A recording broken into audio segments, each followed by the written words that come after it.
The reason I got into this sport is to find out what is possible for my mind and my body. I had no clue what I was doing, but I enjoyed the process of improving. This coach pulled me aside. He has me grab onto his paddleboard and he goes, "You could win this race one day." This, my friends, is incredible Chelsea Sodaro. You become this sort of role model and inspiration to not just female athletes, but like young moms across the world. Like this notion, like you can do both, you can do it all. You think that when you have this big success, it's like you kind of have unlocked the recipe and now you know how to win and you'll just keep on winning. I'm supposed to be super mom, right? Yeah. I just won the Ironman World Championships. You're the Ironman World Champion, super mom, and you can't leave your house. I thought like, this isn't right. It's like affecting my day-to-day life. I'm not as happy as I expected to be. When you can't enjoy the special moments of your life, it's not good.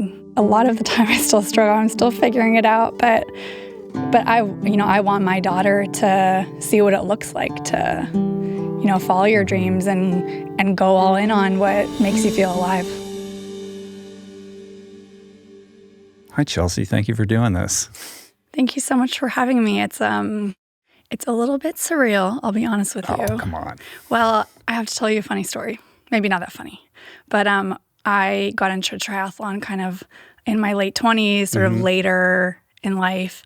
And when I was first exploring the idea, I found some books to see what triathlon was all about. And I read 2 books. I read Siri Lindley's book and I read Finding Ultra. And that was kind of one of my initiations into this crazy sport that we do. So That's it's so really, cool. Wonderful to be here with you. That makes me very happy. I'm glad to hear that. Well, you didn't need any of my input to do what you do. You've made quite an impact on the sport in a relatively short period of time. I mean, you got into triathlon in 2017, on the heels of a track and field and cross country career, very storied in that regard as a runner. But really, I should just contextualize for people who are watching or listening who aren't immersed in the sport of triathlon, so they understand, who is the guest today. In 2022, you were the first rookie to become world champion at Ironman in Kona since Chrissy Wellington, the first American since 1996. That was Paula Newby Frazier. And this was only the second Ironman of your career. You were 33 years old. And you were the first American to win since Tim DeBoom in 2002. And this occurred only 18 months after giving birth to Sky. You didn't think you were going to win. You ended up winning, and interestingly, this victory created a major news story that transcended the sport of triathlon and kind of put you under the spotlight in a mainstream way that probably was disorienting and might have surprised you. But it was a really remarkable story. And yet, at the same time, there was a lot going on behind the scenes, and a lot has happened since then, which is, one of the more interesting things about you and why I wanted to talk to you today. So first of all, congrats on this, amazing career and this arc that you're on. And I just wanted to check in with you, see how you're feeling and, how you feel about kind of talking about the mental health aspect of what has been transpiring with you for the last couple of years. Yeah, well, that's all very kind. I'm in a really good spot. It's so interesting because I was not in a good place after I won Kona last year. And this season has been so up and down for me. You think I've been in this game long enough that I should have known better. But you think that when you have this big success, it's like all up from here. And you kind of have unlocked the recipe and now you know how to win and you'll just keep on winning. And that hasn't been my experience this year. It's been kind of a rocky road with many mistakes. And I think there's some element of luck in sport where the pendulum has to swing your way. And it hasn't really for me this year. But ironically, even after a disappointing race in Kona this season, I'm in a much better headspace than I was last year. Yeah. So this year at Kona, you placed 6th, correct? But you also said that it's your proudest finish. Like I was saying, this year has been really hard from a performance athletic standpoint. It took me a long time to find my mojo again with some of the mental health struggles I faced earlier in the year. And I would have, a training block or a performance where I thought, okay, I'm back, I'm feeling like myself again. And then I would have some sickness or an injury or some obstacle. And I would think, it's fine. Like the only thing that matters is Kona, and you just need to get to that training block ready to go. And kind of miraculously, I did that. I had the best training block of my life, and then picked up an injury 2 weeks out from Kona. And, that's not to make excuses. Like, part of this game is staying healthy. That's a talent and a skill, and I wasn't able to pull that off this year. But even as I kind of saw the race slipping away from me, I didn't quit on myself. And someone said to me after the race, the kind of signs of a true champion is when you give everything, even when you see the wind slipping out of your grasp. And I think I did that this year. So I'm not happy with the result, but I'm really proud that I gave it everything. And it's hard to do that for 8.5 hours. Well, you also punctuated it with a 2:53 run, which was the second fastest of the day. So clearly you didn't give up. You basically laid it all out there. I did. It's funny, the games you play with yourself when you're racing. I knew at a certain point that I wasn't going to win, but I created my own challenges in the race, and I have never fought so hard for 6th place in my life. I ran into 6th place with 2K left to go, and I was like using all these tactics I used to do when I was running, and buried myself. And I think that it will be a career-defining moment for me. I don't think that I would have done that 6 months ago. I don't think I would have had like the mental strength and headspace to do that. I think I would have pulled the plug. And that's encouraging and exciting for me moving forward. So you're an internally motivated person. In other words, it's not who you're racing against that gets you excited. It's more coming from a place of curiosity around your own capacity. Is that accurate? I think so. I'm not a perfect person, and I'm hyper competitive, and I hate losing. But the reason I got into this sport is to find out what is possible for my mind and my body. And I really see it as this second chance at a pro sports career, which is very rare. And I feel a lot of gratitude that I get to do this at this level, at this stage in my life. That's a healthy perspective. It's taken a while to get. We're going to get into it, Chelsea. Don't worry. Here. I'm going to poke the bear. Perfect. But let's take it back a little bit first. You came up as a runner. You grew up in Davis. You had success in track and field and cross country, some stellar success. But at some point, you make the decision to transition into triathlon. So what was that thought process all about for you? I had a couple of moments of brilliance in my professional running career. I won a couple of national titles, and then I proceeded to get injured, and I couldn't stay healthy. I couldn't really find the right training setup, and I had the worst day on the most important day at the Olympic trials in 2016. And my husband and I were watching the Olympics from our couch. I was banged up again, and we tuned into the triathlon. And I had kind of become a fan of the women because they were all medal favorites. And especially with Gwen Jorgensen coming from a running background. And my husband looked at me and he said, I think you could do that. You are always cross-training, so you know how to swim and bike, and you just put it together and you'll be great. And I laughed at him, and I thought it was the dumbest idea. But like most triathletes, I got obsessed, and he got me a bike, and we were living in Flagstaff at the time, actually. And he's a very talented athlete himself. He ran he's sub-4 miler, sub-4 minute miler, All-American in the steeplechase. He is like surely the most talented athlete in our family. I just happened to have like a great work ethic. But I would sit on his wheel for as long as I could, and I'd be like tasting blood at the end of our rides. And I joined a master's group and ultimately got put in touch with this ITU coach. And he said, come like try out for my squad. I think he saw my 10K time. And I went and trained with his squad for a week, and he was like, can you be here in December? And yeah, like within a month, we had uprooted our life. That's fast. I know, it's in retrospect, like I hadn't done a triathlon yet, and I blew You're already like plugged into this world that you don't have any experience in. I mean, I looked back at photos, and I mean, I had no clue what I was doing. Like, there's certain like etiquette to cycling that you learn about, and like I mean, I just looked ridiculous. I was still like occasionally falling over at stoplights, like clipping out of the pedals.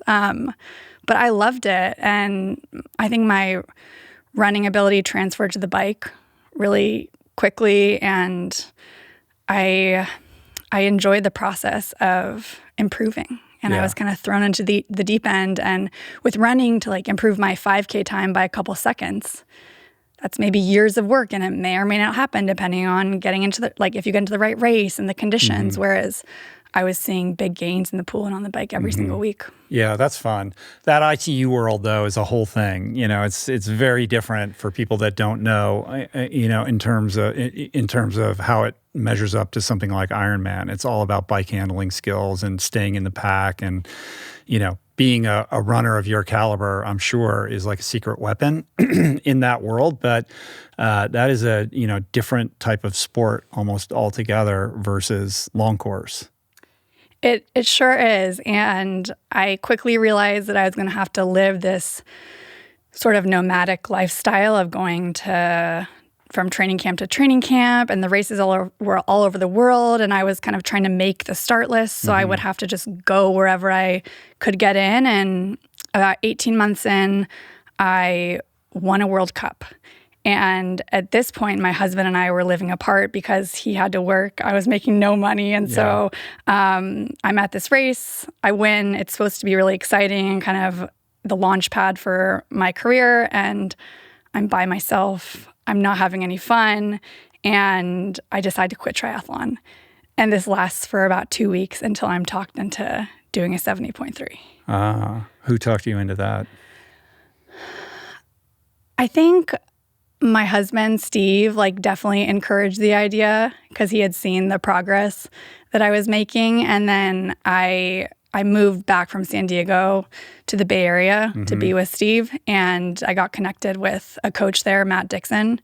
And he saw what I had accomplished so far and thought, this girl could So you became do some part damage. of the whole purple patch situation. I was for a little while there, which was at the time the right thing for me because I had been pretty lonely and isolated following this Olympic track, and I immediately had this community. I had training partners, and it was initially just really fun. Mm-hmm.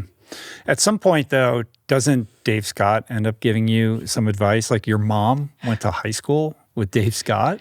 Yeah, so my mom grew up on the same street as Dave Scott, and Dave apparently would come train in her backyard pool, swim laps, and I think he played water polo, so they had a net set up there. And she's remained in touch with him for forever. And when I was first thinking about getting into triathlon, I called him and I said, Dave, I'm thinking of trying triathlon. What do you think? And he goes, what can you swim for 10 by 100? And I said, I have no idea. And he said, I think you should go for it. If you're excited about it, just try. He's like, forget about that question. Anyway, he was like, call me back. You seem excited. He's like, call me back if you ever figure out what you can swim for 10 by 100. But if you feel good about it, then sure, why not? And then weren't you didn't you rent a room in his old house or something? There's just a weird, it's almost, I'm asking that only because there's some kind of universal synchronicity happening that was ushering you towards this life that you now have. I know, it's pretty wild. But when I was 7 or 8 months pregnant, my husband started Fire Academy. And that was, 45 minutes away from where my parents lived. So we decided to rent this little garage apartment 2 doors down from my parents so that I could have some help when the baby came because he was in this full-time school thing. And it happened to be Dave Scott's old house. So, and you didn't know that going in? I knew that. I knew that. His family doesn't live there anymore, but I knew that was his house. And we definitely have a special connection. Interesting. So how long before, from the moment that you decide, okay, I'm going to get into this longer course world, how long before you're seeing results there? My first 70.3 was, well, before I did my first 70.3, I went to a training camp in Kona with this woman named Sarah Piampiano, who is a successful former long-distance athlete, and I had no money. And when I quit ITU, I was like, I'm not going on training camps anymore. Like, I don't want to do that. I just want to be home. And Matt talked me into going to this thing. He was like, I think you'll have a good time. It'll be really fun. You'll get a taste of what long-distance training is like. And so I went to Kona with Sarah for her prep, and I loved it. And the coach who was there, I think, kept on expecting me to get dropped. And I didn't. I would just hang on for dear life for all of her rides. And I acclimated to the heat really well. So the running was fine. And I was swimming well. And this coach pulled me aside during one of the open water swim sessions. And he said, Chelsea, come here. And I was like, am I in trouble? What did I do? He's like, come over here. And he has me grab onto his paddleboard. And he goes, you could win this race one day. Wow. And I guess from that moment, I thought, okay, when someone believes in you in that phase of your career where I was kind of coming off this challenging situation that I'd been in with the ITU experience and exploring this new sport, when someone believes in you in that way, it's pretty empowering. And my first proper 70.3 was Indian Wells in 2018, and I won. And I thought the first sweet. one right out of the gate. That's unbelievable. You had some swimming background though, right? When you were a kid? I did. I grew up in Davis, like we talked about, and every kid does summer swim league. We have this program called Summer Darts, and my brother and I were both thrown in it. I think my parents wanted us to be proficient swimmers, and my brother is a very talented swimmer. He ended up playing water polo at the Air Force Academy. I did not enjoy the swimming. I was not good at it, but I at least had that sort of feel for just the water. Knowing how to do it. Yeah, I think so. It's huge. It's really hard to learn that later in life. Yes, absolutely. But I think I am lucky in the sense that I still really enjoy swimming. A lot of my peers who come from a swimming background totally dread getting in the water. They've put in so many hours in the pool that it's a necessary evil of participating in triathlon, whereas I still enjoy it. I still feel young in that aspect. So 2018, your first 70.3, you win, basically. It's still 4 years before you win Kona, but in that period of time, you only do one Ironman, I assume in the season leading up to during the 2022 season, right? So you spend a little bit of time in that 70.3 arena and then decide to take it up a notch to Ironman. Yeah, so I had this breakthrough season in 2019 where I won a bunch of 70.3s, and I was fourth at the World Championships in Nice and thought, the world is my oyster. This is my thing. If I can get fourth on my first one, next time I'm going to crush. And I was kind of making decent money. I would pay off the credit card bill that I'd accumulated when I was, chasing the Olympic dream. But of course, in 2020, as we all know, COVID hit. And I was chasing Strava QOMs like everyone else was doing and was not that excited about it and decided to get pregnant instead of doing that. So that definitely, was a big pivot. If there was ever a time, though, right? There's no races. This is the moment. You wanted to be a mom. You became a mom. But the idea was always that you were going to return to training and being a good, hyper-competitive control freak, right? You're like, I'm going to squirt this kid out and be back on the bike, imminently. Right. But life had another plan. Yeah, absolutely. I started working with my current coach, Dan Plews, when I was 6 weeks pregnant, actually. And I'd been interviewing. I knew that I'd wanted to make a coaching change, and I'd been interviewing several coaches. And I called him to say, hey, Dan, I think you're the perfect fit for me. Let's work together. Side note, I just found out I'm pregnant, and so I would totally understand if you don't want to take me on, and we can reevaluate a year from now when I'm getting back into things. But he said, no, this is the best news. Congratulations. How can I support you? Wow. Which is really rare in our industry, especially for a male coach to say that to a person. And I think it immediately established this level of trust. And he kind of coached me for the first 20 weeks of my pregnancy, and I ended up having morning sickness for 35 weeks. So it was really kind of up and down. We never like got much momentum. And of course, as I progressed through my pregnancy, I got more uncomfortable and I was able to do less and less, and finally was like, I think I just need to do what I feel like, and I'll call you when she's born or whatever.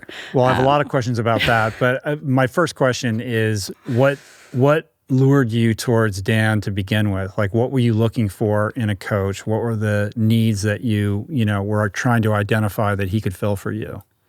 I really wanted a data-driven approach. And Dan is a world-class coach. He's worked with all types of different athletes, including cyclists, triathletes, rowers, kayakers, but he's a physiologist. And when we chatted, I really felt excited about his approach and program. Mm-hmm. And he also said to me, look, Chelsea, I went the same time as Daniela Riff when she set the course record in Kona in 2018. So I know exactly what you need to do to win that race. And that, of course, made me really excited. Yeah. Well, you seem like somebody who really like kind of, on this subject of control, like data is like your music, right? Like controlling, like I'm going to control not just the controllables, but the uncontrollables too. Like this, I'm gleaning from you in the research that I did, kind of to get ready to speak to you, that that's sort of your operating system, your default operating system. Yeah. I'm a perfectionist and I'm quite obsessive, which I'm sure we'll get into. Yeah. But I actually... So you're like, Ironman, perfect. Yeah. This is the I can perfect train life more. for me. Yeah, exactly. But I'm personally not that interested in the data. And Dan will send me articles and different research papers kind of related to what we're doing. And I would say, sorry, Dan, but I don't read most of them because I don't want to be a coach when I grow up. Mm-hmm. I'm like not that interested in the physiology.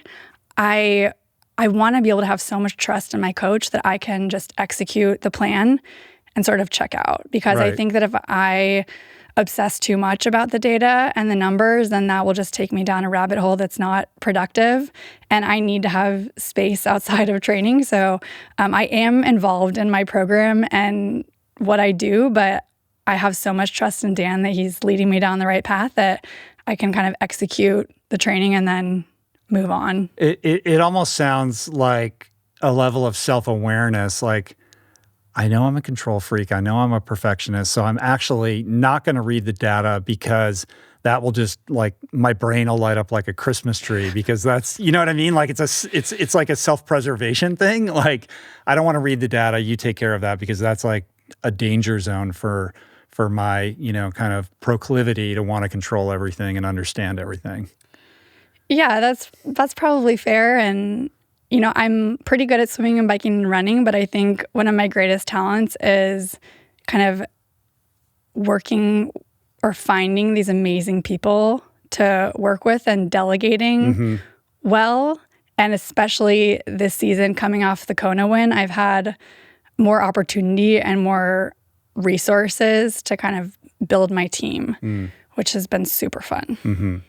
So you start working with Dan, 35 weeks. It was rough. Morning sickness. I think I was really cocky going into pregnancy. I remember saying to my mom, who is a family doctor and practiced OB for 20 years, I said, Mom, this is going to be like vacation.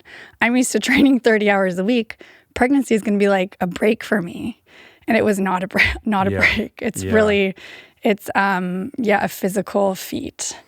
And I also thought that I would be able to check out from my sport and not really worry about getting behind, but that was more difficult than I expected as you see, your body change in such dramatic ways so quickly. Everybody's different. I can remember being in masters swimming over many, many, many years. And there'd be women who would come in, they'd get pregnant, and then literally like they're going to pop, but they're at master swim practice and then they're gone for like a week and then they're back, so for some people, maybe it is a lot easier, but that was not your experience. Yeah, it is so individual. And I get a lot of women reaching out to me asking for advice on how to train through pregnancy and how to train after pregnancy. And it's not a one-size-fits-all approach. You have to learn to listen to your body. And, I remember Dan trying to give me some sessions in my first trimester. And I would like have to get off the bike to go puke in the yard, like in between intervals. And you're like, what are we really accomplishing here? Yeah. But of course, training makes me feel like myself. And I think we are learning more about what's possible for women and that we should be moving our bodies and we can exercise through pregnancy. We just have to like figure out what feels good. Right, but there's a different playing field to understand. There's not a template that applies to everybody, and certainly not the template that would apply to the male athlete. That can't be just transferred to the pregnant woman who's, in the same sport. Yeah.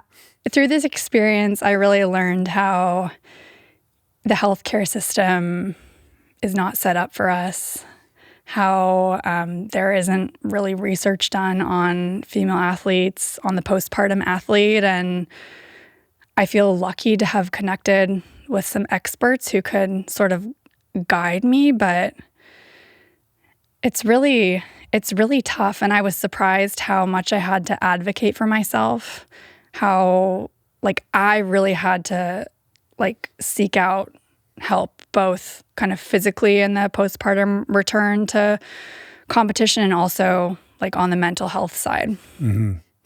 Postpartum, it wasn't just a difficult pregnancy. Postpartum, it even became more challenging with this lactation issue and many, many visits to the pediatrician trying to figure out, what the latching issue was. Like you went through a whole thing with that as well. Yeah, there's this great little clip of me walking around the block with my dog when I'm 9.5 months pregnant. And I'm saying, so here's what's going to happen. I'm going to like push this baby out and then I'm going to get back to training in 3 or 4 weeks once, I'm healed. And then I'm going to do 70.3 Boulder at 4 months postpartum, and that's going to qualify me for the Collins Cup, which was this new team race that was happening, and I was going to be 5 months postpartum. And to be frank, like I really needed to race because my husband was in school and we needed to pay our bills, and I felt like I was missing the 2020 season, and I couldn't miss the all of the 2021 season. And so there was already this level of pressure on there that I needed to get back to work, and things were challenging from the beginning. We spent less than 24 hours in the hospital. My daughter hadn't latched properly by the time we were discharged, and I felt like we were kind of just being like kicked out of the hospital. Like everything seemed fine, and everything was not fine. And within a couple of days of my daughter's birth, she was below the 10th percentile for weight, which is very scary. We couldn't figure out how to breastfeed. And I think a lot of mothers experience this. You have this idea of what parenting is going to look like, what breastfeeding is going to look like, what kind of raising a child is going to look like. And it becomes apparent very quickly that it's not about what you want. Like there's two of you that have to work together. And it was so gnarly. I mean, like we were feeding her with a syringe. My husband would leave at 4 a.m. for Fire Academy and get home at 7 p.m. Our kid wasn't eating. Like I was with a lactation therapist every other day. I'm starting to develop this pretty severe anxiety, probably related to the sleep deprivation and the stress of like trying to feed my kid. And it was kind of like, a spiral from there. And I think I felt a lot of pressure to be excellent. Like that's what I do. I work hard and I set goals, and whatever I put my mind to, I can accomplish. And like I'm an Ironman athlete. I can tell you with full confidence that I have never worked harder at anything in my life than trying to breastfeed my child. Wow. That's humbling to hear. And it took a long time to kind of solve that problem and find somebody who understood what was actually happening. Yeah, well, we didn't solve like the breastfeeding problem. We learned that she had a posterior tongue tie, and we found this pediatric dentist. It was very expensive. We had to pay for all this stuff out of pocket, and that ended up being a really traumatic experience because he like did this laser procedure where they like open up the tongue tie, and when we went back to do her follow-up, he just reached into her mouth and ripped up her tongue and reopened the wound on a 10-day-old baby. And that was like quite upsetting for me and the state that I was in. This is the first time I actually remember this fear that was developing of mass shootings. And I was in this dentist's office, like so afraid about something going down. And that like evolved into this whole anxiety situation for me. How long of a period of time did that unfold in? Like you said, like you've always been sort of an anxious person, but there's a difference between, some level of low-grade anxiety and something that is severe and chronic that's escalating into a lot of kind of irrational fears that are debilitating you. Yeah, I used to just call it being stressed out. And as I reflect on my life, like some of the things I've learned over the past year or so make more sense. But the anxiety, the postpartum anxiety was certainly affecting how I was living my life. I didn't want to go into like a grocery store. I had a really hard time being in enclosed spaces, which became tough since I had to go to the doctor's office so often. So I would just be in the waiting room with Sky, like crying, waiting for them to let us in the room. And I would always be checking for exits and how I was going to get out of places. So I was having to confront this a lot because I was always in the doctor's office. And I realized that I needed to get some help. And this is before the 2022 Ironman? Yeah, I was probably 6 weeks postpartum at this point when I thought like, this isn't right. It's like affecting my day-to-day life. I'm not as happy as I expected to be, like having just brought my daughter into the world. You think like you have this new baby and you're so in love and you should be so joyful, but I wasn't. I was super anxious, and I tried to get like some sort of mental health help through my insurance. And this proved to be virtually impossible to get everyone on the phone. It's a nightmare. Anyone on the phone, it was a nightmare, yeah. And this is in 2021, so kind of peak pandemic. So many people are in mental health crisis, and I wasn't able to get anyone on the phone. Wow. So I seek out an EMDR therapist who was close to where I lived at the time, and it was very expensive. I was paying out of pocket, but I was really desperate, and someone had told me like EMDR will be a great option for you because obviously there's some like trauma there, and they can teach you to like retrain your brain, rewire your brain. So I thought, great. And this lady, agreed to take me on, and I felt like optimistic when I first went in that I finally was able to get some help. But once we got into things, I felt a lot of judgment. Like my issues weren't valid, and that I was just being totally unreasonable, which isn't something that's like the antithesis of how you should be welcomed into the office of a mental health practitioner, right? It's about non-judgment and understanding and creating an environment where you feel safe. Right. How are you supposed to heal if you're Yeah. And I almost got feeling threatened when you go there. Right. I almost got this sense that like my issues weren't bad enough. Like it wasn't like traumatic enough. And of course, like I don't know what other kind of patient. Or you're lying and you're not telling the truth about the real trauma that you're hiding. Yeah, I don't know what place she was coming from, but I did a couple sessions with her, and then I had to go to training camp, and I was like, "Thanks for the help. This has been good, but like I gotta go work." And so you got no relief from that modality. No, and I kind of thought like I've tried.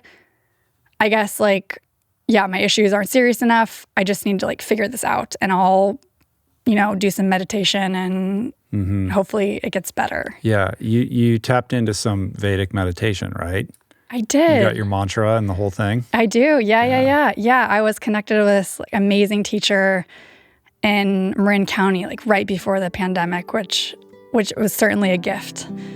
But I think you can't always exercise and meditate your way out of a mental health crisis. Yeah. I'm curious around the training piece, because I would presume as a competitive athlete like yourself, on some level, you're harboring this belief that you can just train your way out of that. Knowing that, like you said, like, I need to train to feel like myself. Like, I understand that. We were sharing before the podcast, and I was telling you about my lower back that has me sidelined more than I'd like right now. And when I'm not able to go out and push myself, I don't feel like the best version of who I am. My brain doesn't function the same way, et cetera. But play that out, to the extreme, this idea that, well, if I just, get back to doing what I love and I can kind of control that environment, that all these other things will get resolved that way. Yeah. I think you hit the nail on the head. I hadn't been able to do my job for a year, basically. And I felt a real pressure to get back to work and to racing. But I also felt like I needed to prove to myself that I could still do it. And if I could still compete, if I could still train like I wanted to, then things would get better and I would feel like myself again and everything would be fine. And there were certain stages between that initial postpartum period until the Kona win where I convinced myself that it was fine. But at some point, you realize you're going to need something more. Yeah, when I was at the awards ceremony at Kona in 2022, I turned to my husband and I said, how are we going to get out of here if someone starts shooting up this banquet? Get out. Honest, yeah. And that's a problem, I think, when you can't enjoy the special moments of your life.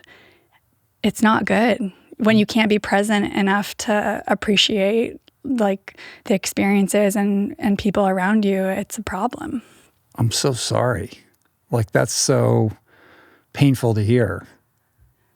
Thanks. I feel that, and this is why I'm so transparent about these things, I feel like so much of this could have been prevented if I had had access to help initially. And I don't want other women to experience what I did. And like I'm a middle-class white woman. Like I have a lot of access and resources, and I still like couldn't get a therapist on the phone. And like I had to advocate so hard to get like treatment for my kid, And it shouldn't be that way, especially when you're in such a vulnerable like postpartum state when like you should just be enjoying your baby. And it doesn't seem like that big of a problem to solve. And yet our healthcare system is so upside down and Byzantine and disorienting. And all the help that you need is on the other side of your premiums. Like it's like when you really need help, it's always the thing that's not covered by your insurance, I can't imagine how challenging that's been for you. And it's actually, reflecting on it and understanding it a little bit better, beyond kind of like the articles that are on the internet about this. It's absolutely mind-blowing that you won that race in 2022, that you were Ironman world champion, given everything that was going on. It's not like you had some kind of perfect season leading up to this. Like, you were going through a tremendous amount that would have derailed the strongest person in the field. Like, it's really quite stunning. Thanks. I don't feel like a victim in this situation, and I don't mean to portray you. Yeah, as no, one. I know, but I think that there is a really happy ending to this story, and I am in a good place, and I was able to get help, but I think that I won that title in spite of a lot of obstacles that I faced, and I am empowered by that, certainly. But I also think wow, I wonder what I could have done if I was in, a really positive, happy space. Right. You make this decision to not only seek help, but as you mentioned earlier, to be public about it, to be transparent about it, to share what you were experiencing, which is a pretty bold move for somebody who's still in the sport, and the sport is a mental game as much as anything else. Like, to be that vulnerable, you're letting your competitors know that you have chinks in your armor.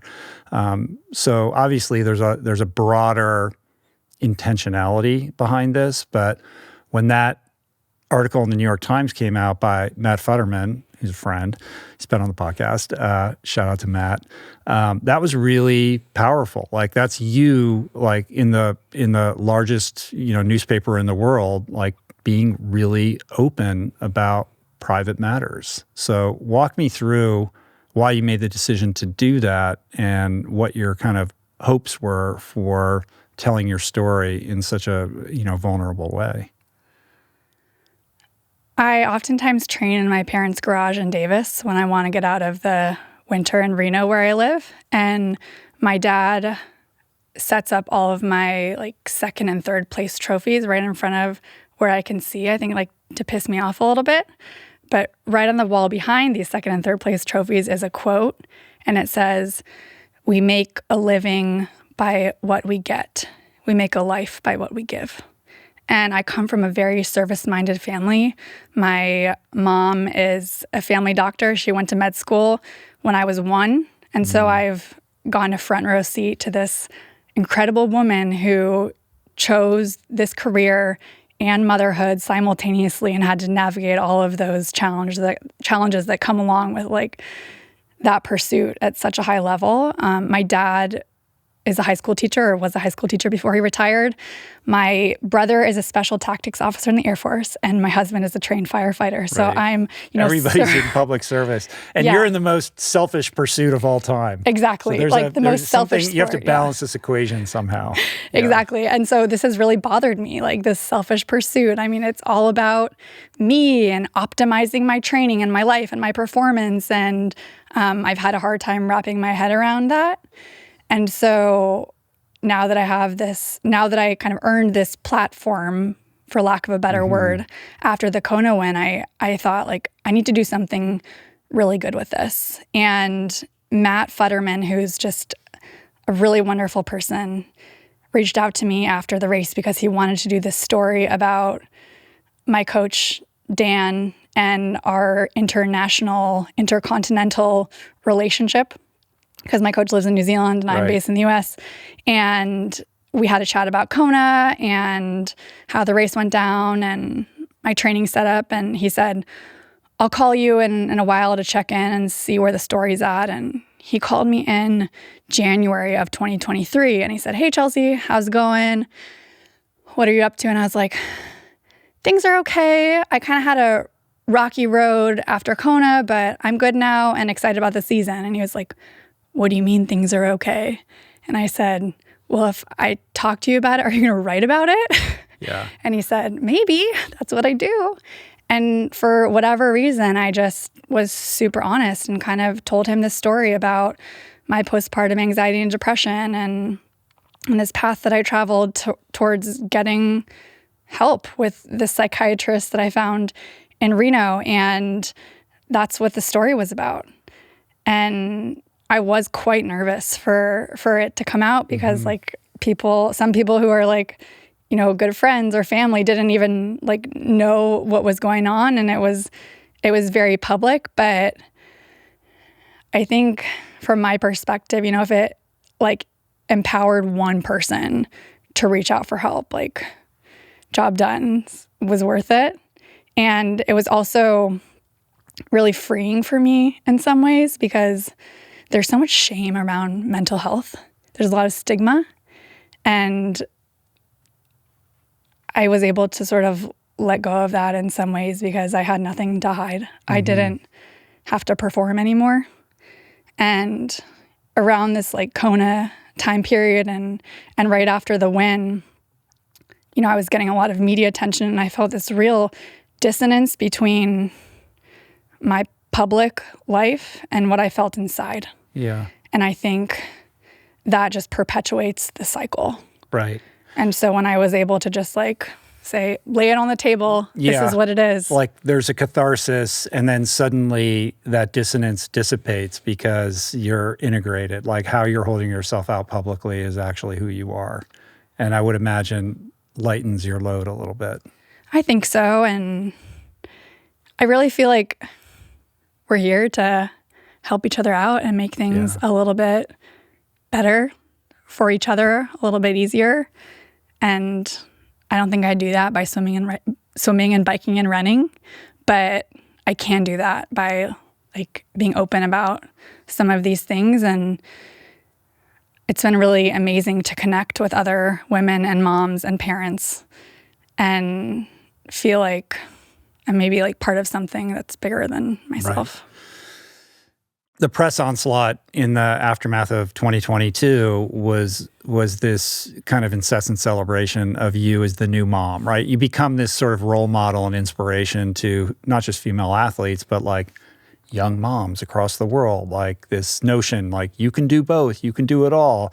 And to internally feel that you're struggling and then to look at that must be strange, but also this call to service, like this idea that suddenly you have this platform and this microphone because of this win. It's put you in a position where you have leverage to, you know, kind of lean into that service piece, which looks to me like it has two avenues. On the one hand, it's about equity in sport and, you know, how can we create a more welcome on-ramp for girls, women, females in sport, in triathlon, et cetera. Equity with respect to the professional aspect of it, and we can get into, you know, the business aspect of what that looks like. And this is all on the heels of you know, kind of what happened with Nike and the you know, their pregnant athletes, et cetera. Like it's a new era. There is a lot of education and awareness around this, and with that opportunity to kind of write a new script. But the second piece being this whole idea around mental health that for you has its origins in your motherhood and in your pregnancy, but actually has a much broader conversation around how we normalize, you know, what goes on inside of us internally. But to come out and say, you know, you were scared of going to public places because there might be a mass shooting, like that's heavy. Yeah, I think not to get political, but like we have some serious issues in this country. And yeah, like I won't get into gun control here, but we are not, like, this country is not set up for moms. There like is still a massive gender pay gap, which is, you know, like that gets worse when you have a baby because you're out of the workforce for a period of time. You miss out on experiences, promotional opportunities, and we have a huge maternal mortality crisis. Access to childcare is horrific. And I really think that sport is a microcosm of society as a whole. And that's why I do think it's important for me to talk about my experiences and what could have made my experiences better. Because if we can do that in like the arena of pro sports, when our bodies are our commodity, what could be possible outside of sport in other industries? The Allison Felix and Kara Goucher situations with Nike created massive awareness around this. And I think a lot of companies now understand that they have to address these concerns from a place of greater equity. But what is your sense of how progressive it is right now? Like, what has changed for the better and what still remains to be done? A lot of people talk about how equitable triathlon is because we have equal prize money at most races. But I think if you peel back the curtain a little farther, it's not as equitable as one may think. We're under NDAs with all of our contracts. It's hard to know what maternity leave policies look like from company to company. If you do choose motherhood, you may or may not get paid. Of course, like you do miss out on prize money and race bonuses while you're pregnant and on leave. And I have felt so fortunate with the people that I do work with, how they have embraced me as a mother, how we have worked together to form like fair maternity policies, but I still don't think that is like standard practice across the industry. It's so important though, because as female athletes, like we peak in our mid to late 30s and we're so valuable. Like the spending power of, moms in this country is massive. So around the world is massive. So it just like makes sense from an economic standpoint. It's a matter of the decision makers deciding that they want to invest in that. Well, you're almost like a case study in that, right? Because you being this new mom who wins the Ironman World Championship makes you an extremely valuable commodity because your story transcended the sport. It's one thing to win that race. It's another thing for normal people who don't care about triathlon to care about that athlete and that story. And that was something that you succeeded in doing. And I think that speaks to the possibilities of motherhood and competitive, women athletes at the elite highest level of sport. And we should just call out like your partners because they're great, and I share a couple of them. On, of course, yeah, we're amazing. Teammates, Rich. That's right. Yeah, I'm running way behind you, but On and also Canyon. Your bike partner. I mean, they're both really cool, amazing companies that are very progressive and are comprised of extremely talented people. Absolutely. And they've both really been along on the ride with me this year. It's been, I feel so supported as a person, and it's been kind of an up and down season, but I felt like, really empowered and supported through it all. And I think we are in it together, and there's a story to tell beyond just, the race results. Right. And we all believe that my best performances are ahead of me. But in order for, fans to get attached to athletes, you have to tell the story along the way. And that's been a fun journey. It's just as important, if not more important, than where you finish a race, like where on the podium you stand. I think that people want to see themselves in, their sports heroes or in professional athletes.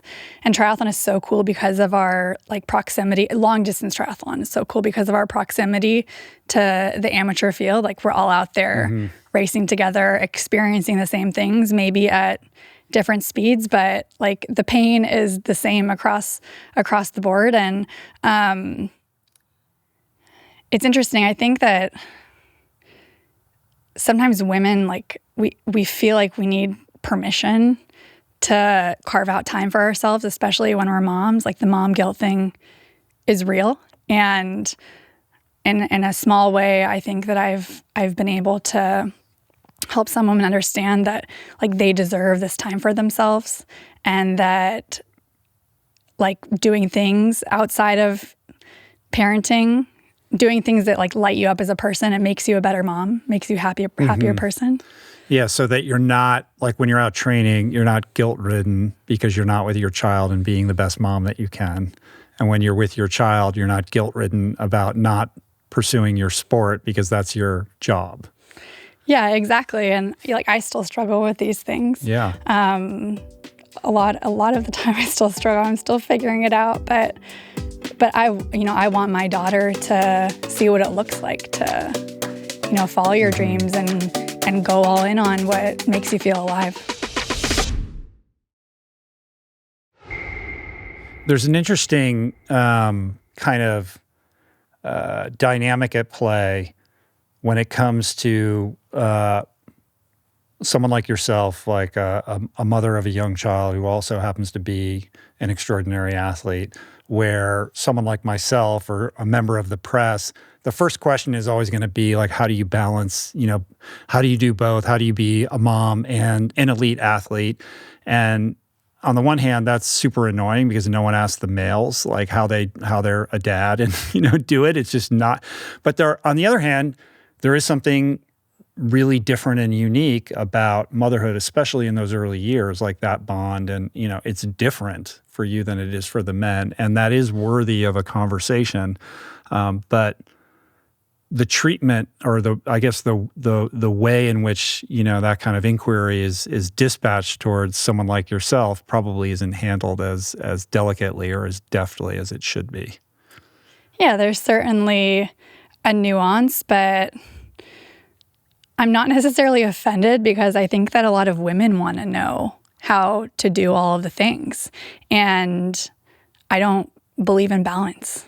I don't really have a life outside of my family and training. I train 30 hours a week, and I have a toddler who goes to bed at 8 and who takes a nap in the middle of the day. So there's not a lot of, space for much else besides those two things. And that's the phase of life that I'm in, and that's what I've chosen to do.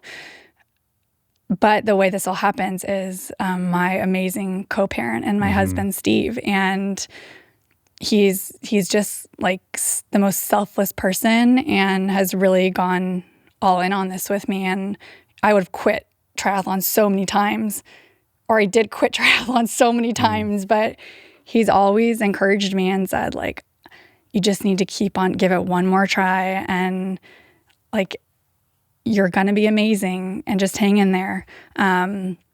But he actually left his job this summer because I'm competing internationally. I have to go to all these training camps, and I was traveling with Sky, and he was, he's a firefighter, so he has this very bizarre schedule, and we had really hard time finding childcare. So, he's committed to working with me on a day-to-day basis in my career, but also as a parent. So he's a really, really unique and special guy. That's pretty cool. Yeah, he's awesome. Yeah, very cool. Well, you seem like you're in a really good place right now. And I'm reflecting on Matt's article in the New York Times, which, paints it gets pretty low and dark, like some suicidal ideation, your experience, kind of flirting with SSRIs and not getting any kind of results. Sure, Vedic meditation, great. Like getting back into training, that's all good.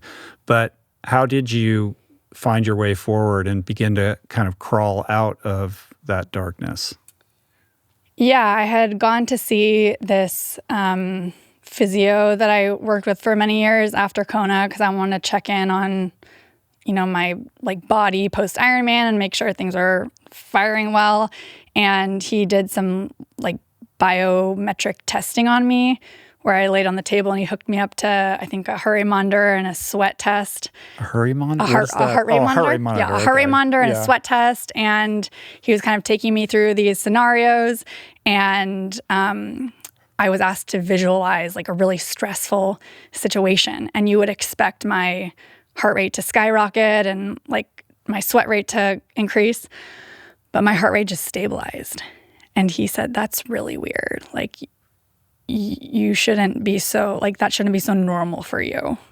And he said, I think you need to, like, and I had told him about some of the anxiety stuff, and he was like, I think you really need to get some help. Like, it's not normal that you are having a hard time going to the grocery store. You shouldn't have to live this way. And so he found me a psychiatrist in Reno, where I live. And so it kind of took somebody else finding this person for me. And again, it was like really expensive. I paid for it all out of pocket. And I only say that because I think it's important for people to know like how hard it is to get like mental health treatment. And like we talked about, when you're at your kind of lowest low, it shouldn't be so difficult to like get an appointment or right. Get and when you're in that phone. state, you don't have the facility or the capacity to go on this like diligent hunt for the right person. Exactly. You know? Exactly. So luckily, this woman who I found was an amazing fit for me. And she's actually worked with a number of Paralympic athletes, which is a little bit different from what I do, but she still had this understanding of what I had accomplished and what I was trying to achieve. And so she didn't just say like, stop training and like work on your mental health and go from there. She understood what I was doing for work. And I was talking through her about my symptoms in our first appointment, and she said, I think I know what's going on. And I was like, what do you, like, yeah, I'm anxious. What do you mean? What's going on? She's like, I think you have OCD. And that was very alarming for me initially. I think it's scary when you have sort of a label to an illness. But as I reflected more, I thought, okay, this makes a lot of sense. And with OCD, we often think of like incessant hand washing or, you know, like tapping on doorknobs or these little like tics. But for me, it was, you know, an inability to like control these obsessive thoughts that were happening in my mind, like the mass shooting thing. And the thing about OCD is that if you don't treat it, it just kind of like permeates into all of these different areas of your life. So I was having a really hard time getting on an airplane, and I was really like starting to get paranoid about certain things. And so it was like going beyond just this one initial thing. And so she taught me some like strategies that I could use to like help, and also put me on a really low dose of an anti-anxiety medication, which terrified me. There is like so much stigma around medication, and I had all of these ideas of what it could do to me and how like I might gain weight and that would affect my performance, and I might like be really, I don't know, it might like change my personality. And she said to me at one point, like, what you're doing right now is not working for you. So I think you need to figure out some other strategies. And like, I don't care how much of this pill you take, like cut it into quarters if you need to, but this is part of the treatment. Like now this is becoming like an obsession. Wow. Just take like whatever, like take a quarter of the pill. This is part of the treatment. And so ultimately I was, you know, it's like you almost like have to decide for yourself, like, I don't want to live this way anymore. And like what other options do I have? Right. Also, what does it say about you if you have to take this pill in order to deal with this problem? As somebody who, you know, I'm sure thinks of yourself as a very strong person who can will their way through anything. Yeah, exactly. And I had been kind of white knuckling it for so long at that point, I think over a year and a half. And I really hit this kind of like ultimate low for me where I had no joy in my day-to-day life. I was getting suicidal ideations. I couldn't really go into public places. And like, I'm supposed to be super mom, right? Yeah. I just won the Ironman World Championship. You're the Ironman World Champion, you know, super mom, you know, in People magazine. And, exactly, and you can't leave your house. Right. Wow. So what was the efficacy of this? Like, I assume it worked. Yeah, I can pinpoint the day in my training calendar when you know, the meds kicked in. Uh-huh. It has to like titrate up for a while before I think you it takes 10 days or 2 weeks or something. And I was telling someone the other day, I was like, I'm on a really low dose, like I take 5 milligrams of Lexapro every day. And I said to someone, I don't know if it actually is doing anything because it's such a small dose. And they said, that's kind of like besides the point. If you feel better and your symptoms are better, then it's doing something, even if that's just a placebo. But yeah, it's pretty wild. I wasn't able to I was having a hard time getting out of bed in the morning. I couldn't train. I was so low. I could not get out for a run. And then I can see, in the calendar where oh yeah, I can train again. Wow. Lexapro. Lexapro. That's all it took. I know.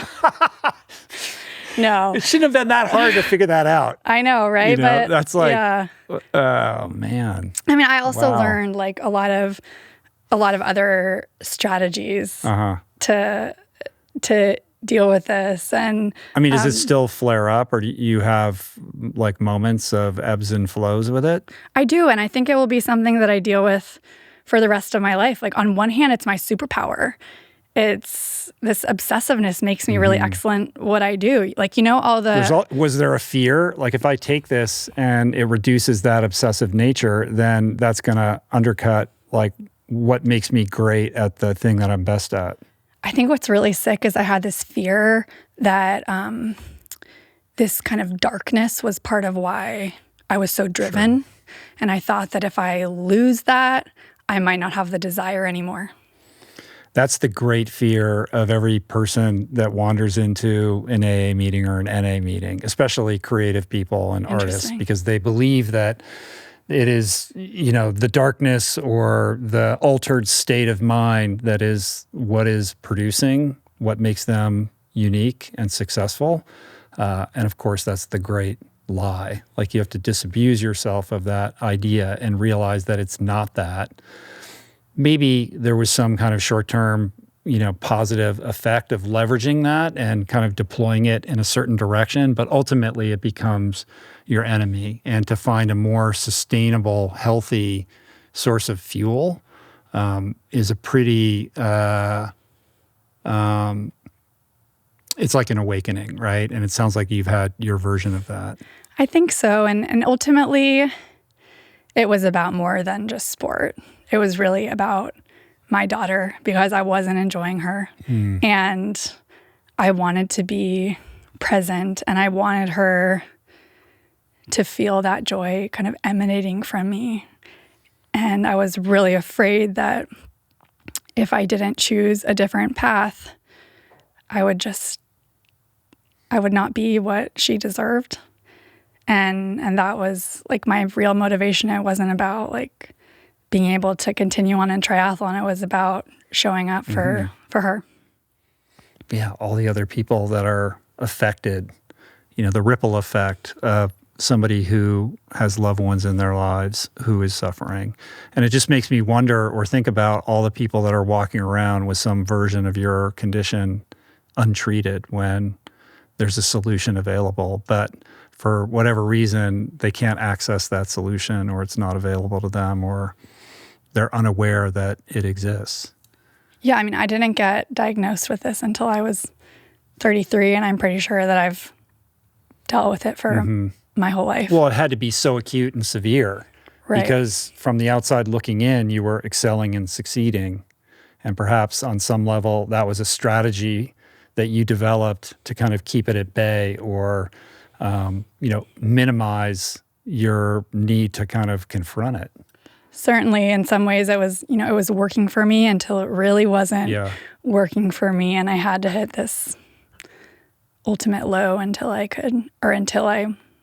sought out help. Yeah, well, it's really powerful for you to share it like this and to use your platform to talk about these things, and it is like a testament to that service-minded aspect of who you are.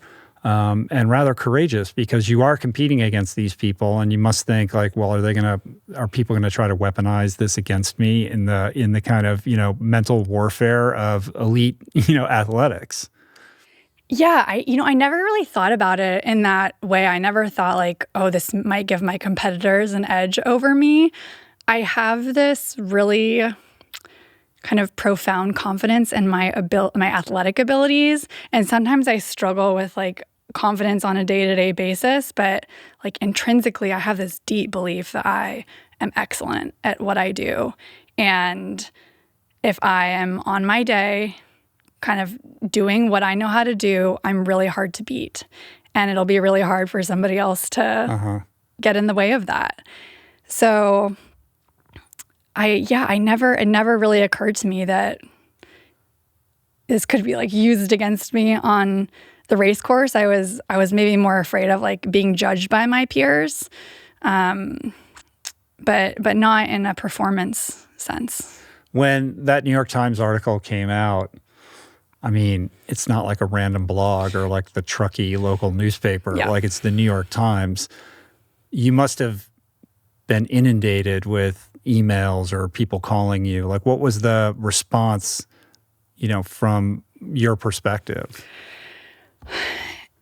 My poor husband, I always have these crazy ideas and he's really supportive, but sometimes he has to tell me like, Chelsea, I think you don't need to do this to yourself. Do we really need this in our life right now? It's complicated enough. Yeah. Right? So I was really struggling like all through the winter off season and didn't really get my shit together until about 4 weeks out from my first race last year, which was Oceanside. That's when I was really able to like start training properly.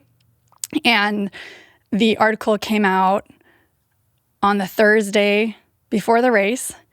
And that week there had been another mass shooting in Tennessee at a school. And I decided to donate all of my prize money from Oceanside to this organization called Moms Demand Action, which is really amazing. Like they work on legislation to improve gun laws in this country to make things safer for kids and families.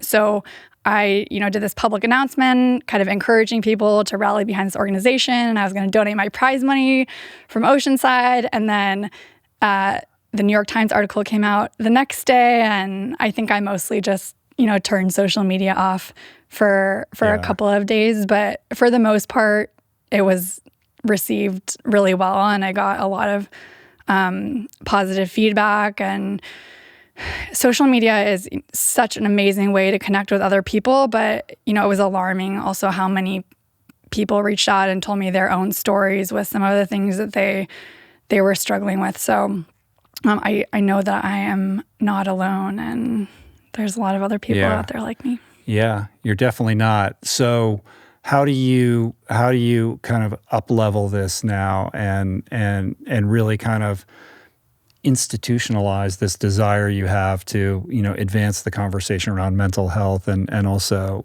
female equity in sport? Yeah, I mean, it's an evolving process. There are some really great organizations out there doing awesome work.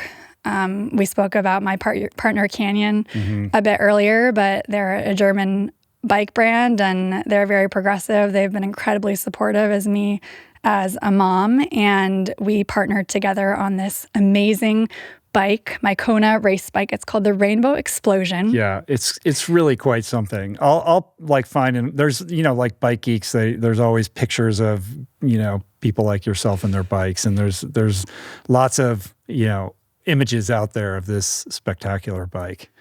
So there's so much attention on our race bikes at the World Championships. There's all these articles written about, what we're running. And I thought, okay, great. Like they're going to talk about all my components. What if we can also attach another cause to this project? And Canyon was generous enough to partner with Mother. It's an organization that was founded by Alicia Montano. She is an Olympian, multiple-time national champion in the 800 meters. And she did this New York Times op-ed in 2019, I think, called Dream Maternity, talking about her experiences as an athlete and what that looked like when she became pregnant. And it was not pretty. She didn't get great support. And so this organization, they give grants to postpartum female athletes. They work to set up lactation stations and free childcare at races and events. And they also consult with companies on how to integrate like effective and fair maternity policies. So Canyon made me this beautiful race bike. It took 60 hours to paint, I believe. Wow. And they made a replica that we're kind of auctioning off through the sweepstakes where people can enter and win my bike. Yeah, that's pretty cool. So it was hand painted. It took that long to hand paint it. That's yeah, wild. and the best part, of course, in all of this is the people. And I've gotten to be good friends with the woman who painted my bike. Her name is Sina, and she is an incredible artist. It's all like hand marbled, and we worked a lot together on the design. She would text me different swatches of carbon, and it really like came to life in this beautiful project. It has these epic DT Swiss wheels with like special pink logos, and Ceramic Speed did a hibiscus derailleur. So it has all of the fancy things on there, but just a little bit fancier. Yeah, that's so cool. So lactation stations and childcare at races for women. Yeah, so Seems like a no-brainer. I think so too. I had this crazy experience a week out from Kona. I was going out for a swim, at the pier on the race start, and there's this woman standing in the shallow part breastfeeding her kid. As you do when you have a baby and you're at the beach and they need to eat. They're hungry.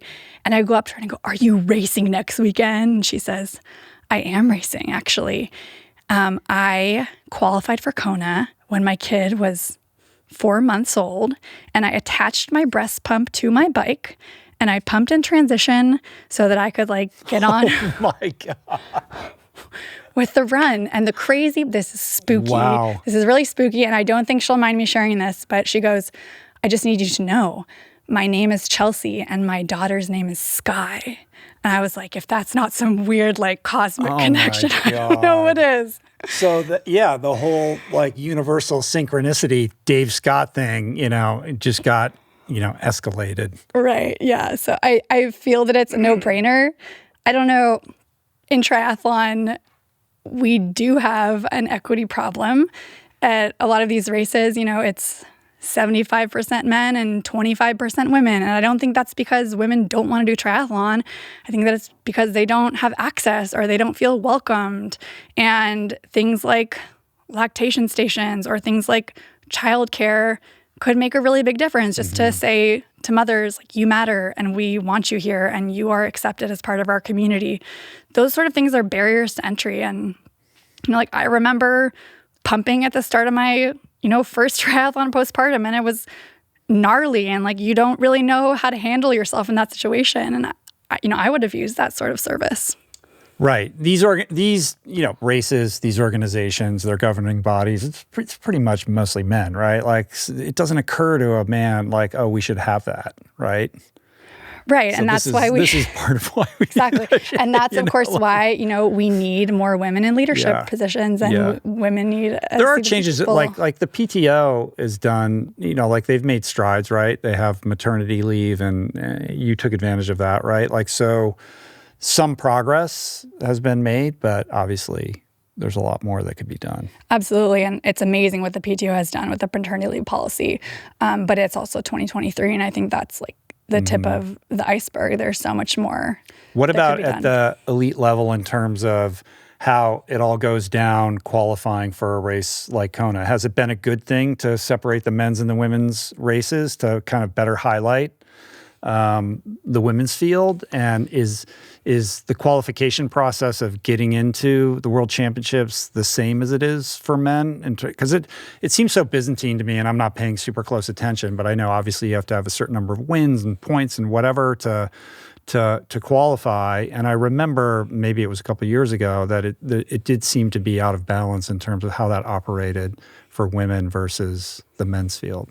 Yeah, so we have it's a slot kind of qualifying system where you need to place, it depends on the race and how many slots they're offering at that event, but you need to place first through third, let's say, at an Ironman, and that qualifies you for Kona. There's not a point system anymore, and I believe that we are getting kind of equal numbers of qualifiers now. The whole, separation of the men and women's days and locations has been controversial, but I believe it's really important because we deserve to have the stage at the highest level of racing. I think it's antiquated to think that we all need to be out there racing together. You see every other professional sport, and the women have their own world championships. I think the women's U.S. Open got better viewership, in tennis got better viewership than the men's U.S. Open. We see what happened with the Women's World Cup in Australia this year. I mean, stadiums were packed and sold out. And this year, more people tuned into the women's stream than the men's stream for the Ironman World Championships. Oh, is that right? Yeah. Wow. So, the women really turned up this year and put on a show. I think 97% of the athletes finished, which is super rare. Right. And the demand is there. I think that when we are on the course by ourselves, we don't have, interference from the back end of the men's professional field and the front end of the amateur field. And then we also get all of the media attention on us. We get proper, officiating of the race. So I think that in this next phase of growing the sport and trying to make it like a truly professional sport, we really need the spotlight. What are some of the other changes that if you had your druthers or you were the big boss in charge that you would make? I think that there is some low-hanging fruit, like we talked about with, lactation stations and childcare. I think that, maternity policies should be standard practice across, industry-wide. I think that there should be, I don't know the exact details of race deferral options right now, but I think that there needs to be fair race deferral opportunities for people who get pregnant. They shouldn't have to feel like they need to rush back in order to qualify for races. So in other words, you qualify for the World Championships, you get pregnant, you can say, well, I'm going to set this aside and I have an automatic in next year or the year after. Exactly. Yeah, exactly. I think that there's just too much pressure to have to get back quickly. Right. And there is more support right now, but I think that it needs to be kind of taken up a level. Is there another sport out there outside of triathlon that you think is doing a good job or leading the charge when it comes to these types of issues that could be a model? Or is it across the board kind of thing? I think it's across the board. I think that the WNBA does have amazing, has a maternity leave policy. They do things like they have an egg freezing program. The hard part about triathlon is that long distance triathlon is that we're not governed by a national body. So it's difficult to decide, these things are not free, right? It's hard to decide who is going to fund these programs. But yeah, in my perfect world, we have an egg freezing program so that we can choose motherhood and have that option whenever we want, whether it's in the middle of our careers or afterwards. We have robust maternity leave policies so that people like me don't feel like they need to race when they're 4 months postpartum. I don't have regrets, but I don't remember a lot of the first year of my daughter's life because I was training so much and so tired and all of these things. So we have work to do. I have a couple questions about training. Okay. The physical part of training, very data-driven with your coach. I'm interested in the mindset piece. Do you have specific things that you do to hone the mental game, or mantras or tricks or a practice that you think gives you an advantage or keeps you on that fine edge of competitiveness? I do have some specific practices that are more kind of performance-based. This past year, I actually got into a diaphragmatic breathing meditation instead of the Vedic meditation because I did some testing on myself about what would raise my HRV the most. And it was better with the diaphragmatic breathing versus the Vedic meditation. But I almost think that was a little bit of a mistake. I have a hard time checking out from my work, and I think it's hard to recover when your mind is always on, and it's important for me to create space between my job and my life. And so that was maybe a misstep. The whole idea of Vedic meditation is that it's not about like self-improvement and bettering yourself. It's about like bettering your community and the world. And it's almost like a selfless act. Whereas mine was like very It's a performance-oriented meditation. Yeah, Exactly. It's an agenda-driven meditation. Yeah, which speaks to, the type A, hypervigilant athlete, but is sort of at cross purposes with the whole idea of meditation to begin with. Right. And I talked to this, I know. I talked to this mental coach and he said, I was like explaining to him that kind of my protocols and the things that I do. And he's like, so what do you do like for yourself just to relax? And I couldn't really come up with anything. Yeah, that's not good. And he was like, when is the last time you went on vacation? And I couldn't remember. So I am very much a work in progress. Uh-huh. Are you on vacation right now? Kind of. Sort of, actually. Yeah. Sort of, yeah. I had 90 minutes to just kind of do whatever I wanted, which is pretty cool. We are going on vacation. Yeah. We're going on vacation this weekend with our very dear friends, the Boulets. Magdalena Boulay. Yeah, sure. Yeah, she was your coach for a while, She was right? my coach, yeah. So she coached me my first couple of years at Cal. She was the assistant coach there.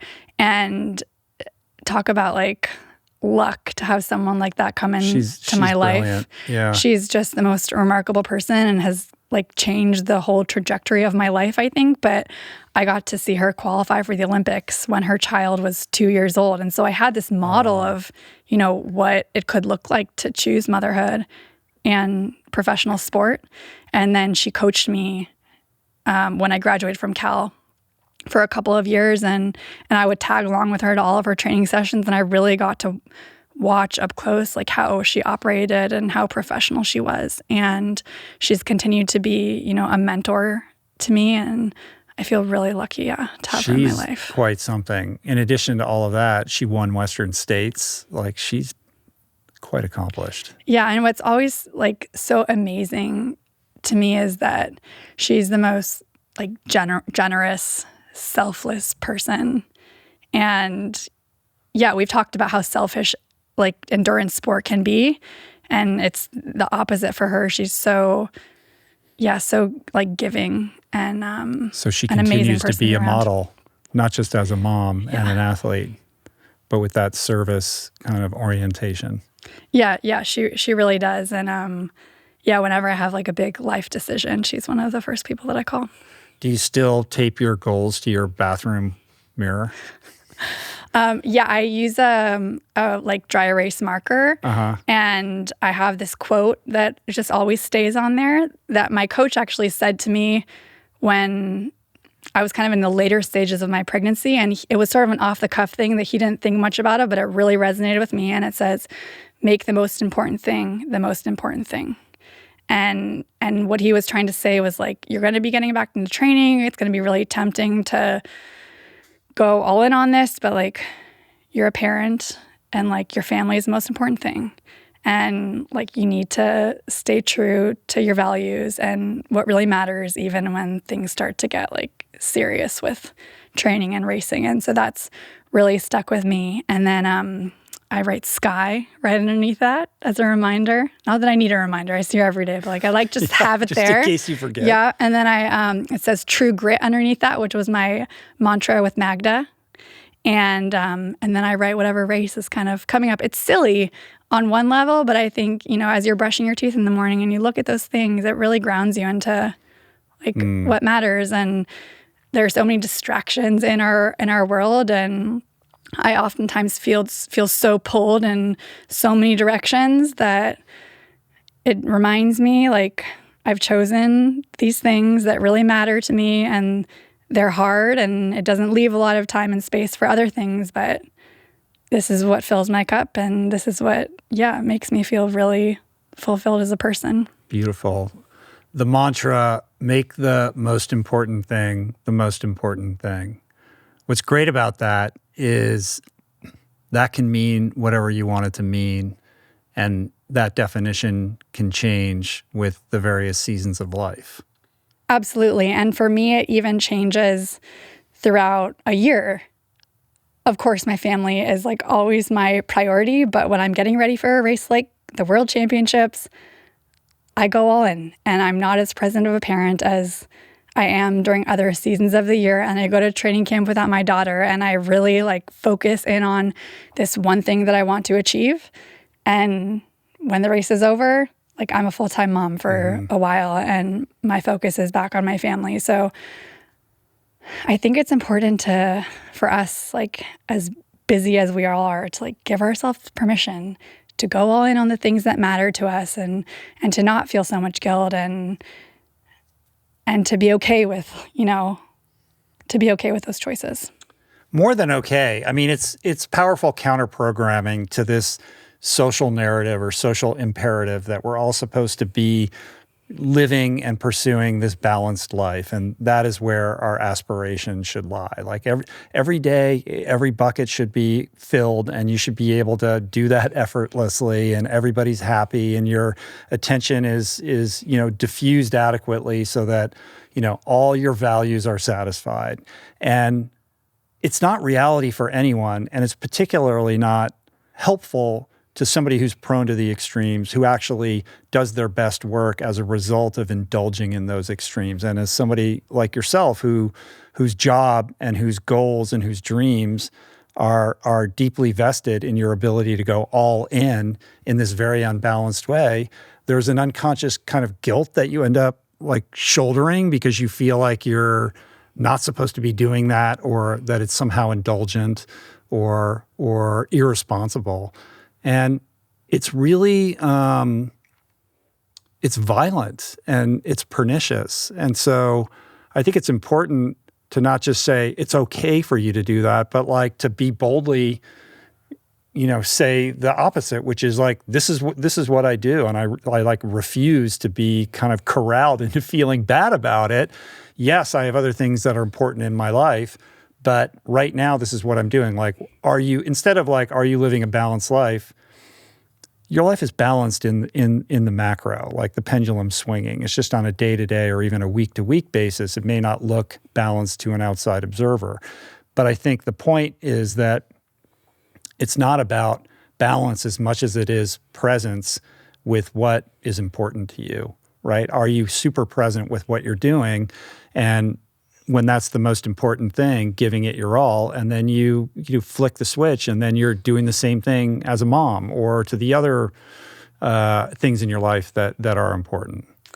Right. Like I struggle with all of these things so much because the life that my little family lives is like very different than a lot of people in some ways, because it's super extreme, and we're on the razor's edge of trying to achieve these things, but so much of it is like who you surround yourself with, and like them accepting you as you are. Right. And they're all happy for you when you win, but there's a lot of judgment about how you're living your life in the meantime on the day-to-day. Totally. And like we've certainly felt that from our parents, like our families, and they love us, right? But I think it's different. It's like a different kind of life path that we've chosen, and we're not risk averse. Like we're not afraid to make bold choices and go all in on these kind of crazy dreams. And exceptionalism demands it. Yeah, no, absolutely. But I think why I do feel so lucky is that there's no guarantee that it will work out, right? And in so many ways, like this win last year in Kona, like validated all of these choices, and this like sort of crazy career path that I've been on, and that like Steve and I have been on. But we have been really lucky to have, people in our lives like Magda and like my coach, Dan Plews, who have like accepted us as we are and really championed this approach and gone all in on it with us. It's more complicated now than it was a year or a year and a half ago, because there's a whole business side now that you're managing on top of just the performance aspect of being an athlete. So with the win and the success comes responsibilities and obligations and contracts and all of that also interfere with the day-to-day kind of focus on the thing that got you there in the first place. So how do you approach that, navigate that, and also keep your kind of balance and your mental health in check? Yeah, I mean, I work with really, really amazing people in Santara group who help me manage that. And like, I just have to give a huge shout out to them because they have been along on this ride with me. They're great. Adam's amazing. Yeah. I mean, they've really like championed maternity policies. Like, they're the ones who are having those conversations saying like, this is how it is and how it needs to be. And so I'm super, super grateful. But certainly, like, the job has gotten a lot bigger, and to have this sort of success like in your 30s is much different than, you know, when you're like 22. And so in that sense, I'm like grateful that I maybe have this level of appreciation for the opportunities that I have.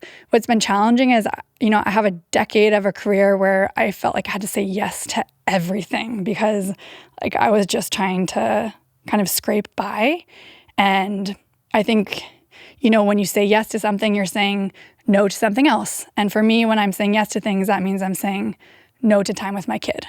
And I'm like really aware that, you know, Sky is 2.5. It's super precious time with her. Yeah. And so, yeah, like I'm torn all of the time between my career and my kid, which is not unique to me. It's like all parents deal with these things. So it's about, of course, like sticking to my values and what matters to me and what gets me fired up.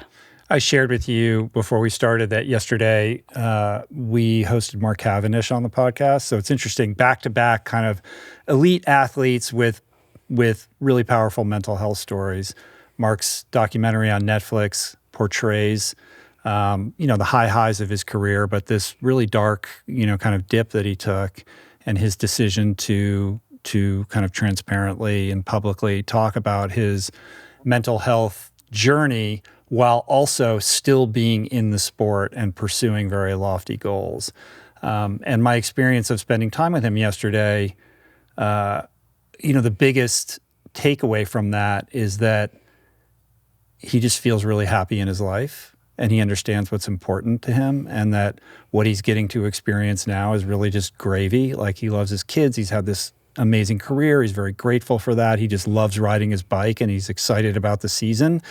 But his relationship to outcomes and the distance that he has put between himself and like external expectations, because there's this, you know, looming thing about like breaking the record and all of that for most Tour de France wins, he seems really at peace with and right-sized about. And so as I'm hearing you sharing, I'm kind of identifying a similar sensibility in that you just are coming across like you're really happy in your life. Like, you have big goals, you have ambitions. There's a lot of things for you still to do. You're early in your career, right? A lot of things that you know, are intent on succeeding at and expressing. But I feel like you're grounded, and you have a good understanding of like what's important. Yeah, I think I am still very ambitious, and I feel like I'm just getting started in this triathlon thing, and winning is really fun. And I want to have another big day like I did in Kona last year, because I like that you admit that. It's the best, honestly. Yeah. It's so fun, and it's also the best way to say thank you to the people who are along for this ride. And I want another moment like that. On the other hand, I think that win in Kona, it like made this whole project a success. So there is this level of freedom, you know, on my good days, there's this level of freedom where I feel like I kind of did the thing that I wanted to do. And now I just get to have fun and see what's possible. I say to Steve sometimes, like, all I really want is I want the freedom when I retire to take a year off and have another baby and not have to worry about like training or work. So I can really like have that experience again of being a fully present mom with my baby. And I think that, you know, I'm like in a position now where like that's a reality. That's super cool. What is it that you're working on? Like, what is the obstacle that's recurring for you that you know you need to work on? Like, what is next to kind of master in this equation? Yeah, I have a big bike project ahead of me. going into 2024. Our World Championships is Does it in Nice. involve somebody hand painting something for like an ungodly number of hours? I think Or does it involve you pedaling it? I think more of me pedaling it.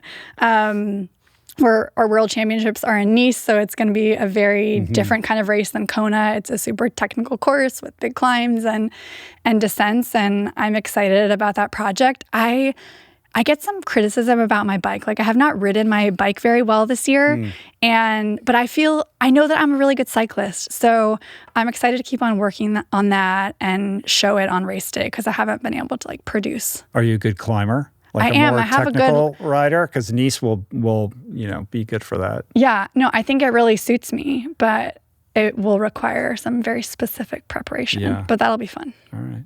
Yeah. Any choice words for Lucy Charles Barkley?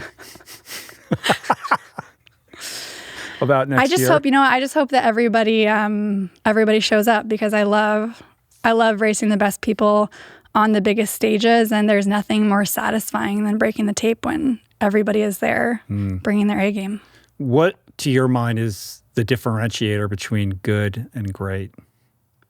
In triathlon or just generally? Well, both maybe. You can start with triathlon, though. I think what's so amazing about the women's side of the sport right now is that it's like deeper than it's ever been before. You cannot have a weakness. I think maybe a decade ago you only had to be really like good at two of the sports. You could maybe be like a little mediocre at one thing, but now you have to deliver across all three. You can't have a glaring... If you were a great track and field runner, you could immediately stand out, which is what you did. But that's more rare these days. You have to be able to be the best in all three. Right, like you can't get away with anything. You could be a good swim biker or a good bike runner, but now you have to be a really good swim bike runner. And so it's amazing to see like all of these women rising to the occasion, and the competition is so fierce. I think, there's 10 women that could win on any given day. And so what is the exciting. Differentiator there? Assuming everybody's great at everything. I think what is that? Who's the person who only one person can win? Yeah. I mean, I think that we all work really hard. It's about your belief in yourself and the mental game that you bring on that day. One of my coaches talked about how when you show up to a world championship, like a third of the field doesn't think they can win. A third of the field has like messed up their training, and a third of the field actually is there to race. And at this level now, you have to be the full package, both mind, body, spirit, and you can't have a weakness. And so where are you finding that extra edge then? I think that I have so much like belief in my physical ability. Whether that's true or not, I don't know. But where does that come from? I think from my training, what I see on the day-to-day, how relentless I am, that kind of obsessive perfectionism that goes into the small details. Like all of the little rehab exercises that people hate doing. Like, I love doing that stuff. Yeah, you're weird. And nobody likes doing that. No one likes doing that stuff. So I just like love the day-to-day process of improving and pushing myself. I think that I have work to do on the mental game. That's where I always feel like there's something more to unlock. So what are we doing about that?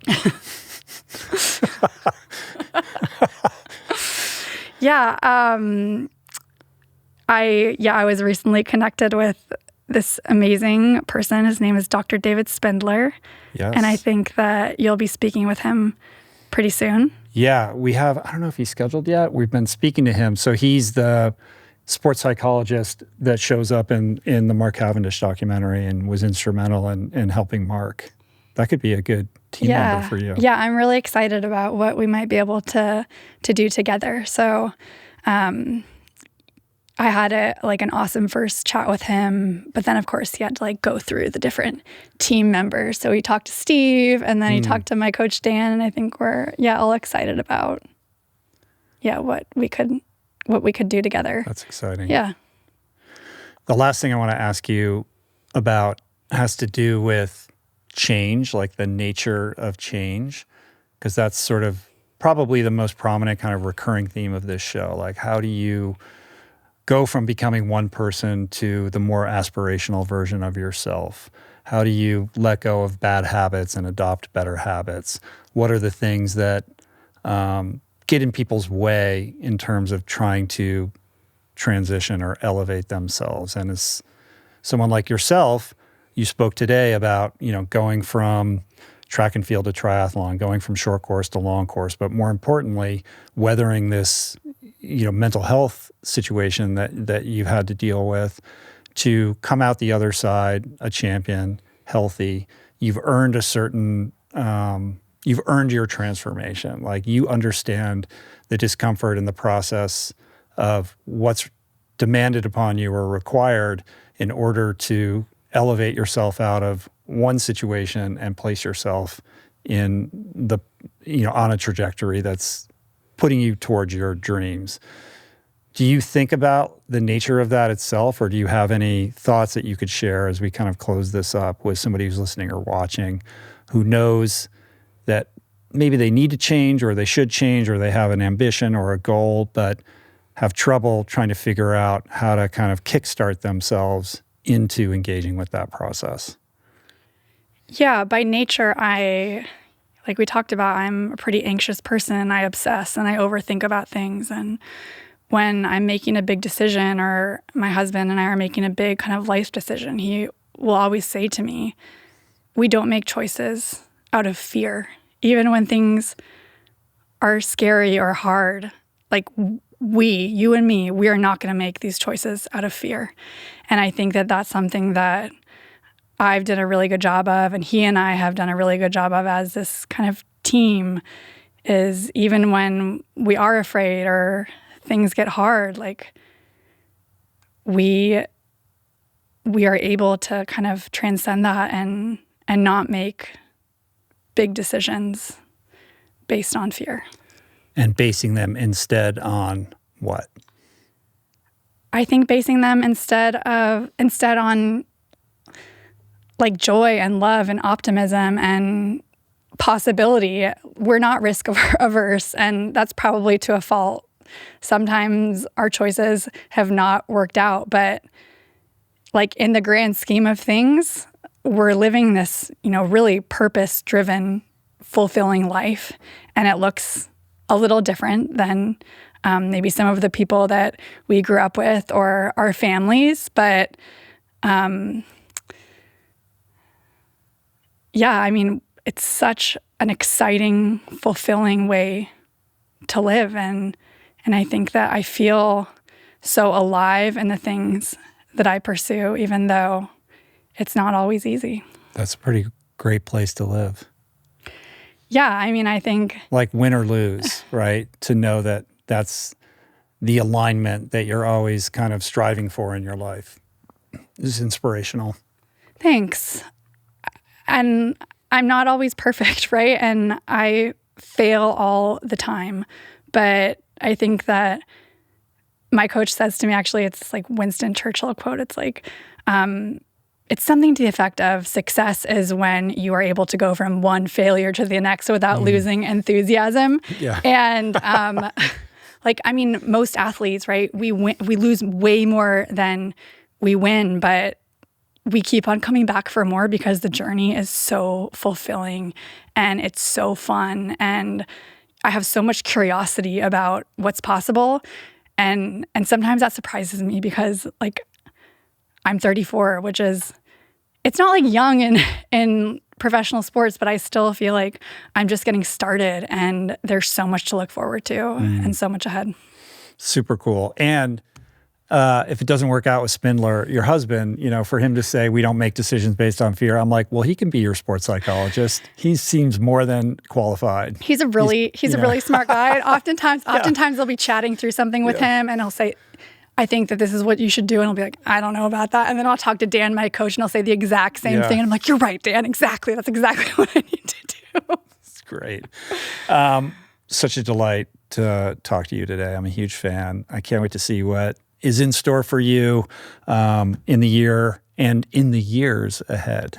So it was really cool getting to know you a little bit, and thank you for sharing. I think your message is really powerful. I think your instinct and your inclination to lean into the mental health discussion and really leverage your platform for good in that area and in terms of greater equity in sport is laudable and beautiful, and I'm at your service if there's anything I can do to help you. So thank you. Thank you. All right.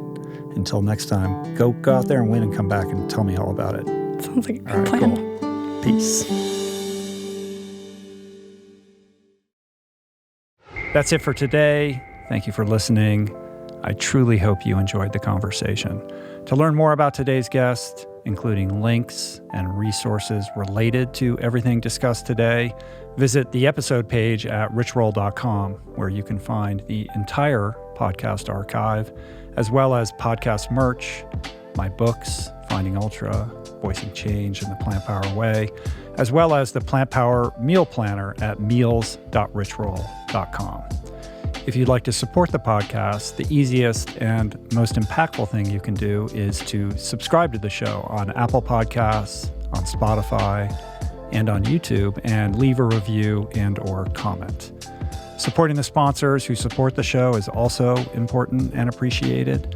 And sharing the show or your favorite episode with friends or on social media is, of course, awesome and very helpful. And finally, for podcast updates, special offers on books, the meal planner, and other subjects, please subscribe to our newsletter, which you can find on the footer of any page at richroll.com. Today's show was produced and engineered by Jason Camiolo, with additional audio engineering by Cale Curtis. The video edition of the podcast was created by Blake Curtis, with assistance by our creative director, Dan Drake. Portraits by Davey Greenberg, graphic and social media assets courtesy of Daniel Solis. Thank you, Georgia Whaley, for copywriting and website management. And of course, our theme music was created by Tyler Pyatt, Trapper Pyatt, and Harry Mathis. Appreciate the love the support. See you back here soon. Peace. Plants. Namaste.